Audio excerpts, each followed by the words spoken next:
Assalamualaikum warahmatullahi wabarakatuh. Perkenalkan, nama saya Diana Cahyaningsih, NIM 11200014.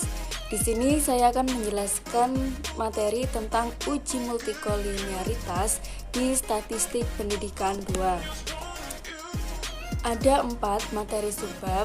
Yang pertama yaitu pengertian uji multikolinearitas. Yang kedua, rumus uji multikolinearitas data.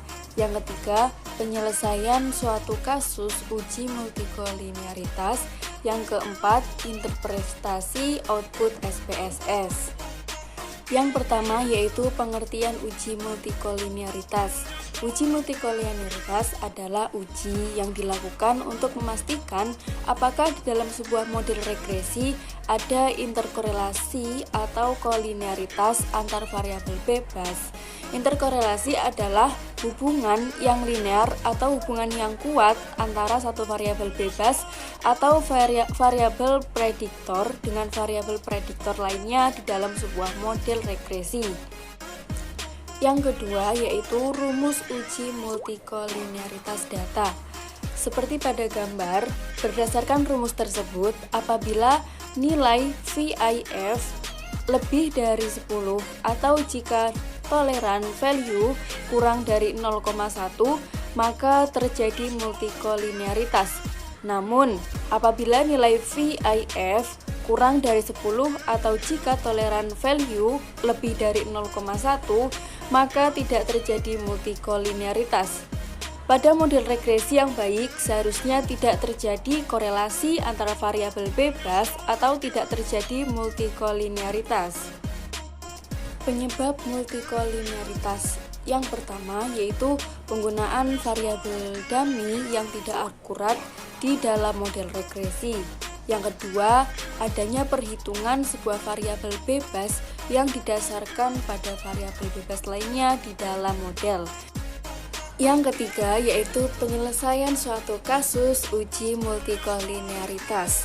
Caranya yang pertama yaitu pastikan sudah menginstal program SPSS, kemudian buka aplikasi tersebut, lalu siapkan data-data yang diperlukan. Kemudian klik variabel view.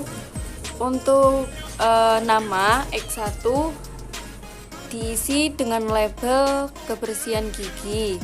Untuk X2 diisi dengan label konsumen makanan manis, dan Y diisi dengan label kerusakan gigi. Untuk data sampel, contohnya seperti pada gambar di samping.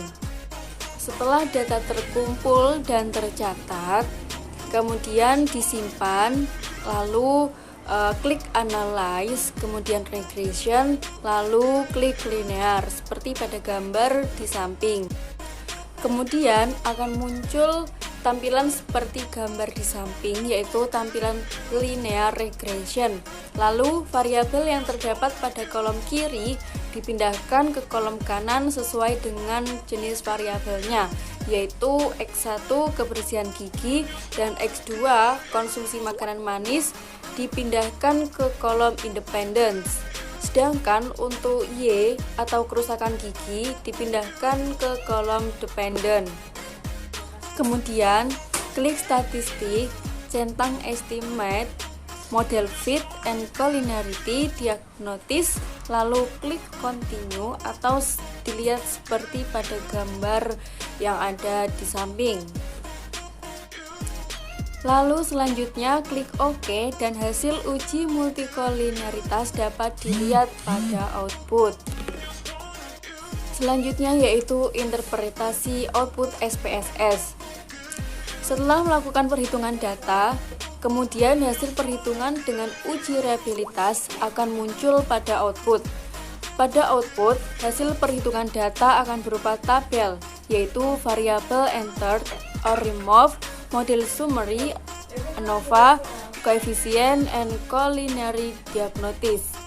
Nah, untuk mengetahui apakah data yang kamu analisis terjadi korelasi antara variabel bebas atau tidak, maka perhatikan tabel koefisien pada kolom collinearity statistik toleran and VIF. Selanjutnya akan muncul hasil atau tampilan seperti gambar di atas. Nah, pada tabel di atas dapat dilihat bahwa variabel kebersihan gigi memiliki nilai VIF yaitu 53,460 dan toleransi yaitu 0,019. Sama halnya dengan variabel konsumsi makanan manis memiliki nilai VIF yaitu 53,460 dan toleransi yaitu 0,019. Sehingga dapat disimpulkan bahwa baik variabel kebersihan gigi maupun variabel konsumsi makanan manis memiliki nilai VIF lebih dari 10 dan toleransi kurang dari 0,1. Hal ini menjelaskan bahwa pada antar variabel independen atau independen bebas tersebut terjadi gangguan multikolinearitas atau terjadi korelasi di antara variabel independen atau bebas tersebut. Nah, apabila terjadi multikolinearitas pada data yang kamu analisis, maka harus dilakukan standarisasi pada variabel dan menganalisis kembali variabel bebasnya. Sekian materi yang dapat saya sampaikan. Mohon maaf apabila terdapat kesalahan dan kekurangan, karena kesempurnaan hanya milik Allah SWT. Wassalamualaikum warahmatullahi wabarakatuh. Sampai jumpa.